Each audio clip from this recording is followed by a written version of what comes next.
Now, we have some frigid March nights on the way. Meteorologist Nathan Gidley is here to tell us how the cold will impact the plants that have already started to grow. Nathan.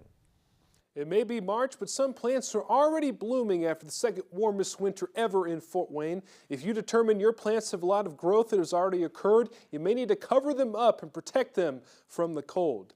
Daffodils and crocus that have been blooming the past few days should be able to survive the cold nights as they are more cold tolerant. This is because their growing point is actually still below the ground. They may not last as long into the spring if more cold air is sustained in the coming weeks though, but they should be able to survive.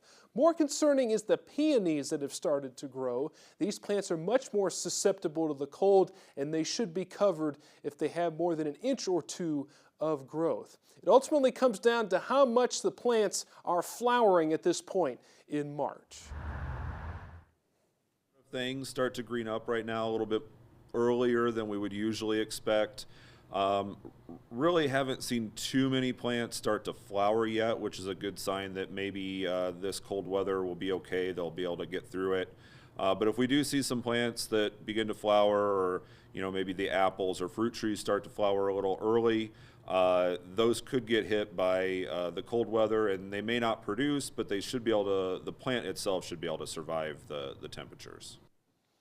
Now remember, it's too early for any planting into the ground as our average last freeze comes in late April. The recommended date for cold weather crops to go into the ground, such as broccoli, peas, kale, and collards, is early April. All other warmer season vegetables, tomatoes, and plants more susceptible to the cold should wait until around Mother's Day till later in May. Now, the other concern this year is for pests to be more widespread and appear earlier after our very warm winter. You may need to prepare for the growing season by changing the timing of your pest control and weed control applications. You can read more about this on WANE.com. Meteorologist Nathan Gidley, WANE 15 News.